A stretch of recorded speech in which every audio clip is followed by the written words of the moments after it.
السلام عليكم ورحمة الله وبركاته. ازيكم احبابي؟ عاملين ايه؟ اللهم صل وسلم وبارك على سيدنا محمد. وحشتوني جدا جدا جدا حبايبي من الفيديو اللي فات. لو انتي اول مرة تشوفيني، انا ايمان ماهر، فضلا وليس امرا. يا ريت تشتركي في القناة وتفعلي زر الجرس على الكل عشان يوصلك كل جديد عن القناة بتاعتنا. ولو انتي اول مرة تشوفيني، اتفرجي على الفيديو ودوسي لايك، خشي اعملي لي خدي لفة في القناة، اتفرجي على الفيديوهات بتاعتنا هتعجبك. القناة فيها شوية روتينات حلوة قوي ومحفزة. هتفرجي عليها وتدوسي لايك على حاجة تعجبك، واكتبي كومنت بتعليقك وبرأيك عن القناة في أي فيديو يعجبك. وشو أحب أشكر كل اللي متابعيني، وأحب أرحب بكل اللي اشتركوا في القناة جديد.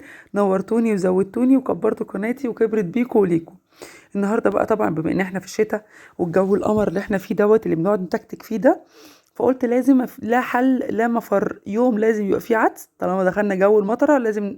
الروتين بتاع امبارح عملنا فيه عدس، والروتين بتاع النهارده قلت لا مفر، هو الكرنب. محشي الكرنب وهو سخن وموحوح كده، هو الدفى بعينه. شتا يعني كرنب، ما لهاش نقاش، دي معروفة عندنا كلنا كده، كل المصريين وكل حبايبنا اللي في الدول العربية اكيد برضو عارفين يعني.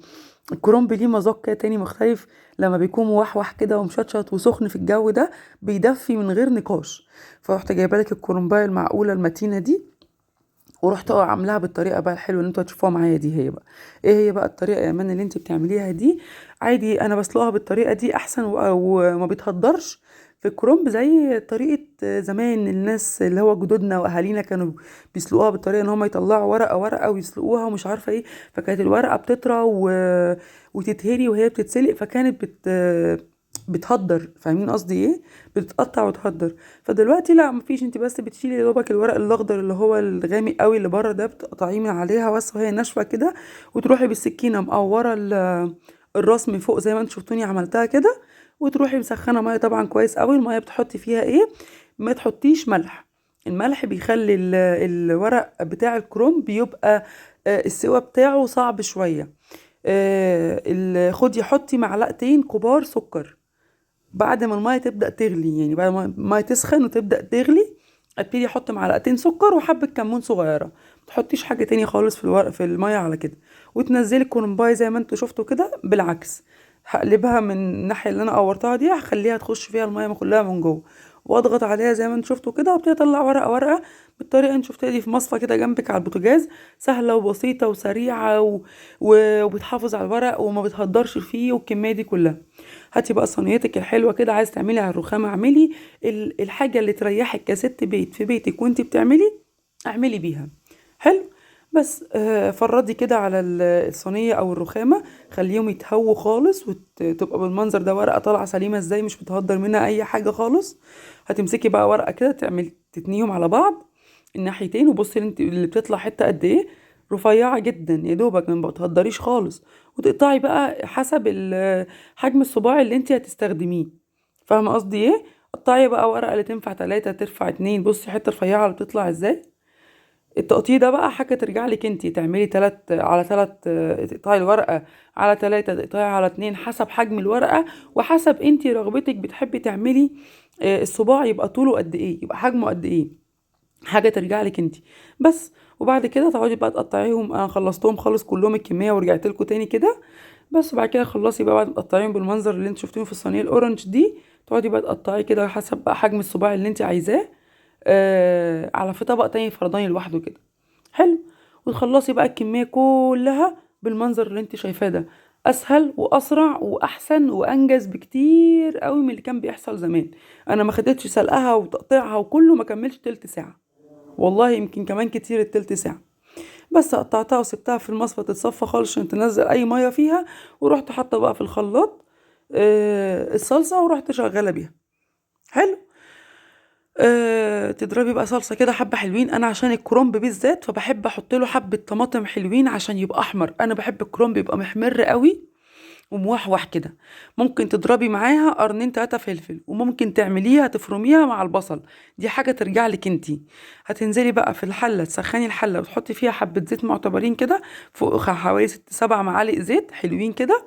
وتروحي نازلة عليها بشفشق الخلاط ده حوالي كيلو ونص صلصة على الكرنباية اللي انا عاملاها. حلو. يا امان الصلصه كتير يا امان الصلصه قليله، كل واحد وحسب رغبته حبايبي، فاهمين قصدي؟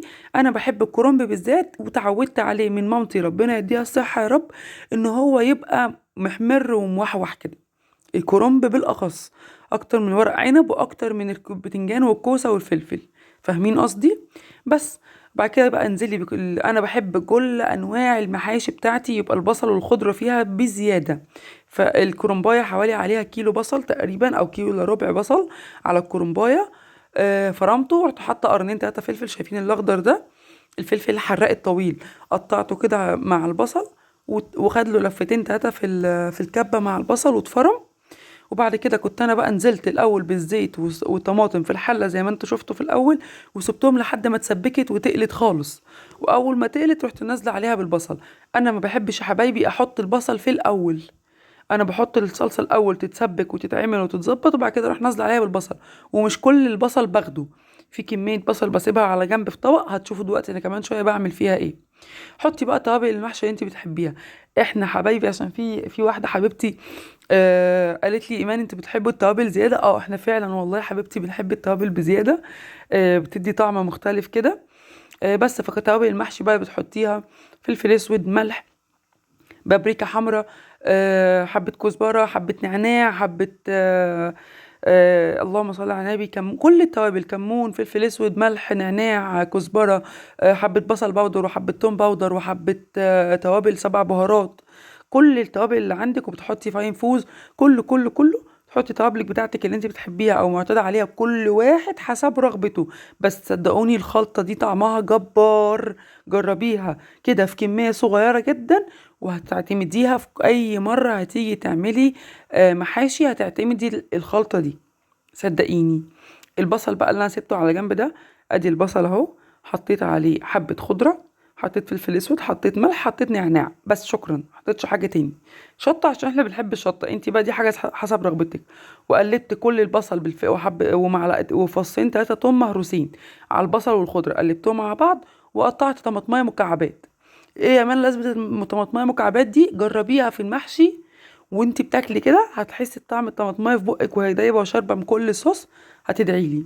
انزلي بعد ما تطفي النار، اطفي النار وانزلي بقى بالطماطم والبصل والخلطه اللي احنا عملناهم بره دول وهم نيين كده، انزلي عليهم. وبعد كده حطي الرز بتاعك وحطي الخضره، ما هتقلبيش الرز والنار شغاله على الحله، خلي النار مطفيه وقلبي الرز والخلطه، والرز والخلطه والخضره التلاتة دول قلبيهم في الصلصه بعد ما تطفي النار. تمام. بس قلبيهم بقى التقليبه المتينه كده من تحت لفوق، وهاتي يمين وشمال وظبطي كده التظابيط. والله العظيم الخلطه دي جباره، والمحشي طلع موحوح بمعنى الكلمه، حرق جدا. القرنين 3 فلفل اللي احنا حطيناهم مع معلقتين 3 شطه، قمر. بس العروش بقى اللي احنا قطعناها بتاعه الكرنب طبعا ما نرميهاش، كل الستات المصريه عارفه، واعتقد برضو الدول العربيه لازم نفرش الارض بتاعه الكرنب، حلة الكرنب الأرضية بتاعتها لازم تتفرش بالعروش دي. تمام. بس هتفرشي العروش بتاعتك كلها، والورق الأخضر اللي احنا شلناه من على وش الكرنباية، بعد ما بشيل الكرنب سلق الكرنب بتاعي بروح حاطة الورق الأخضر ده ينزل غطسة، والتانية واروح رافعاه يتصفى، وبحط منه حبة حتتين 3 كده في قعر الحلة، وحتة تانية في الوش من فوق بعد ما بخلص، هتشوفوا معايا خطوة بخطوة. وفي حبة كده، طبعا انا بحب طعم المحشي الكرنب اللي هو مخضر قوي ده لما بيتحشي، بيبقى امور ولذيذ وسكر وعسول بصراحة يعني.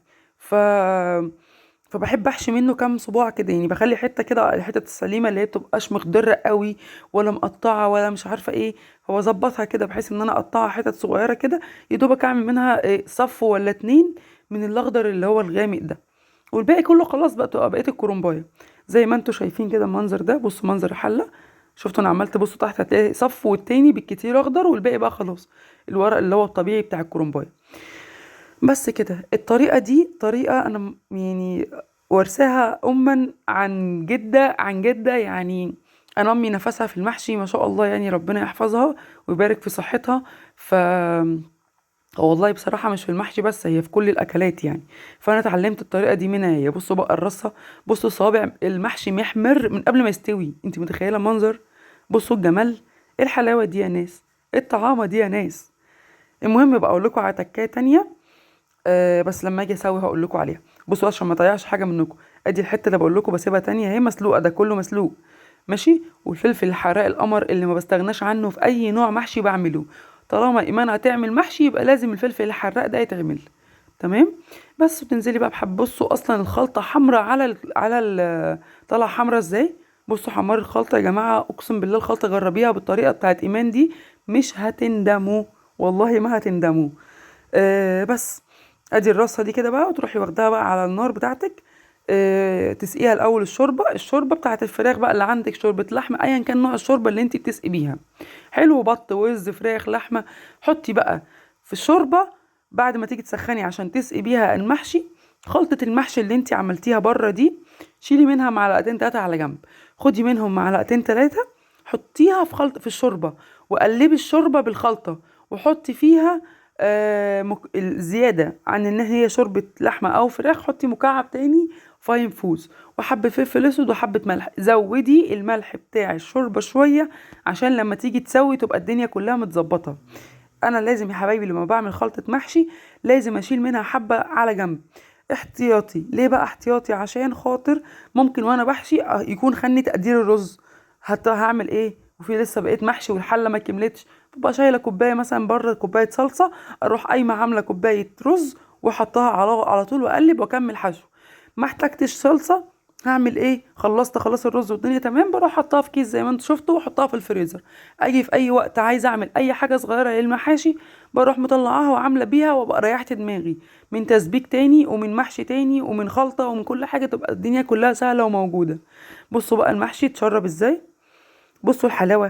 ايه الحلاوه دي يا ناس، والله العظيم يعني مش قادره اقول لكم ان ريحته كانت ماليه الشقه ازاي. كان حلو جدا، وطعمه والله اللهم لك الحمد والشكر، خرافه خرافه خرافه، وموحوح ومشطشط. يعني اللي عنده برد ياكل الحله القمر دي هيخف من غير ما ياخد اي علاج. حياة ربنا يا حبايبي جربيها ومش هتندمي. والمحشي والفلفل الموحوح ده نزل طبعا مع سواه، نزل شطشطه مع المحشي وهو بيستوي، عمل شغل خرافي. انا والدتي ما بتحبش الشطه قوي، فكانت قاعده بتاكل، بس بتقولي والله ما يعني من كتر ما هي كانت عاجبها المحشي قوي كملت الاكل، وعلى الرغم ان هو كان حراق جدا. بس شلتي بقى دي كده، بس كده شكرا. في ناس بقى بيحطوا عليه تقيلة طبق، او طبق صيني تقيل او حاجة زي كده، بس معرفش انا ما حبيتش. انا بروح الرجة المعتبرة. في ناس بتروح قلباه، انا برضو ما بحبش اقلبه. انا بالنسبة لي الرج كده يمين وشمال الحلة وتلقي على طول وتعاملي. ايه رأيكم بالمنظر القمر ده؟ ايه رأيكم في بصوا الصوابع المحشي محمرة ازاي، بصوا الحمار وطعم. والله العظيم والله جربي تعملي خلطة المحشي بالطريقة دي وهتدعيلي في الكومنتات. ويلا كل واحدة فينا تتشجع وتقوم، والله ما خدش ساعة، كله على بعضه ساعة. المحشي الكرنباية بتقطعها بسلقها بالحشوة بالخلطة بكله ساعة، كله على بعضه كده. بص الرز والمحشي كله مستوي ازاي، هتعجبك جدا. طبعا كلت الاكله المتينه الحلوه القمر دي مع حته الفرخه والبطه، الحاجات القمر الزفر بمعنى اصح. كلنا وترسنا، والمضرب المطبخ كان يضرب يقلب. دخلت لميت الرخامات ولغميت البوتاجاز والحاجه كلها، ورحت واقفه على الحوض، قلت لو ريحت بعد الاكل اللي انا اكلتها دي مش هقوم غير تاني يوم الصبح. قلت لا اتشجعي يا بنتي يا امان كده، ملهاش كسل، الجو برد، اديكي كلتي محشي واتدفيتي وسخنتي بيه وهو شطشط وحلو كده، اقفي بقى على مطبخك شطبيه ورجعيه فله زي ما كان. رحت واقفه معلش يا حبايبي، رحت واقفه بقى ماسكه الرخامه كده وخلصت والبوتاجاز، بس ما صورتهمش معاكم بصراحه. قلت كفايه بقى تصوير بوتاجاز ورخام كده اليومين دول. هو المواعين عشان في ناس بتقعد تكتب لي في التعليقات فقره المواعين احنا بنستناها. ادي يا ستي فقره المواعين اهي، وهي كلها رغاوي ومغرقاني ومزفلطاني المطبخ. قولوا لي بقى، بما ان احنا في فقره المواعين فما فيش حاجه ان انا اشرحها، ده مجرد حاجات بتتفرجوا بيها بتتشجعوا عليها وبتعجبكم روتين المواعين فيها، وانا كمان بحب اشوفها عشان اقوم اخلص اللي ورايا اكتر. قولوا لي بقى ايه رايكم في الفيديو اللي فات، والدعوات. قولوا لي عايزين ندعي لمين. واكتبوا لي يا جماعه حبايبي في التعليقات الدعوات، ونأمن لبعض على دعواتنا انا عايزاكم النبي تدعوا لبنداري حبيبتي، تقوم بالسلامه يا رب من حملها، لان هي كانت في المستشفى حبيبتي من كام يوم تعبانه وكانت محجوزه. ربنا يا رب يتم شفاكي على خير يا حبيبتي وتقومي بالسلامه يا رب. وتفضلي دايما متابعاني كده ومزقططاني في في كل فيديو كده يا رب يا حبيبتي. بنداري دي حبيبتي من حبايبي من السعوديه، منوراني ومكبرالي قناتي بكل تعليقاتها كلكم. وبسمله حبيبتي اللي متابعاني في كل التعليقات وفي كل فيديو. ربنا يرزقك الخير يا رب. خشوا عليها يا حبايبي، بسمله عندها قناه صغيره برضو، لسه في بدايه مشوارها في القناه زي حالاتي كده. اسمها بسمله كيتشن. خشوا عليها واتفرجوا على الفيديوهات بتاعتها هتعجبكم قوي. بتعمل اكلات سريعه حلوه قوي وظريفه جدا وطريقتها حلوه. وما بتزعجش الناس بصوتها زي ما انا ما بزعجكم كده. بس هي لذيذه خالص وطريقتها خفيفه والمقادير بتاعتها لذيذه وسريعه وخفيفه واكلاتها سهله وهتعجبكم. خشوا اتفرجوا عليها واشتركوا في القناه واتفرجوا عليها واعملوا لها تعليقات وشجعوها حبايبي. وان شاء الله ربنا يرزقك يا بسمله الخير يا رب يا حبيبتي. بس وايه تاني كنت عايز اقول لكم ايه تاني. قولوا لي بقى احنا الفتره الجايه دي هعمل لكم وصفه، نبدا بوصفه البرسيل جل. نعمل وصفه البرسيل جل ولا نعمل صابون مواعين؟ عايزين انهي، نعمل فري ولا نعمل برسيل جل؟ اختاروا وقولوا لي في التعليقات، نبدا بده ولا ابدا بده. انا عايزه اوقف شويه الروتين عشان انا التصوير بتاعه بقى متعب قوي معايا دلوقتي، عشان بنتي الله يحفظها ما بعرفش اصور منها بسهوله يعني. بس فعايزه يعني احاول نعمل. وانا كمان صابون المواعين اللي عندي خلاص بدأ يخلص، عشان قلت لكم في الفيديوهات اللي فاتت اول ما الصابون اللي عندي يبدأ يفنش، يبدأ يخلص يعني هبدأ اعمل لكم تاني صابون اللي انا هعمله معاكم في القناه اللي انا بشتغل بيه، اللي هو بيرغي بالمنظر القمر ده. تمام. فهقول لكم ان شاء الله. قولوا لي بقى كده في التعليقات الاول عايزين نبدأ بانهي. نعمل صابون صلب اللي هو الصابون الابيض بتاع زمان ده، بس طبعا في تكات بتاعت امونه حبيبتي بتاعت انا طبعا. انتوا عارفين ان انا مجنونه منظفات. بصوا الخلطه بتاعت الليمون. المواعين لما بتبقى الحله ما بتبقاش متظبطه كده بروح واخده لها حبه كده وهريها دعك يا منى وتبقى زي القمر. بس فاكتبوا لي بقى في التعليقات انتوا عايزيني نبدا بخلطه البرسيل جل الاول ولا نبدا بصابون المواعين الاول. الاتنين انا كده كده محتاجه اعملهم عشان خلاص الاتنين قربوا يخلصوا من عندي. فانتوا بقى قولوا لي في التعليقات ابدا بده ولا ابدا بده. وهتوحشوني قوي وانا بحبكم قوي في الله. وصلوا على النبي يا جماعه، صلوا على النبي يا جماعه، صلوا على النبي يا حبايب قلبي. ربنا يرزقكم الخير يا رب احنا وانتوا. يا رب يرزقنا الخير من حيث لا نحتسب. صلوا على النبي بقى. وانزلي لغايه دلوقتي انت بتتفرجي، انا شايفاكي بتتفرجي على الفيديو ما دوستيش لايك، شايفاكي وانا قاعده في مكاني هنا. دوسي لايك يلا، اتفرجي على الفيديو واكتبي لي تعليق حلو زيك، ودوسوا لايك يا جماعه عشان الفيديو يترفع للناس كلها. وحبيت اختم معاكم بالمقطع القمر ده بتاع المحشي اللي بيجوعني كل ما بشوف الحته دي وانا بمنتج. المهم اشوفكم على خير الفيديو اللي جاي. هتوحشوني جدا. دوسي لايك دوسي لايك. السلام عليكم ورحمه الله وبركاته. مع السلامه حبايبي.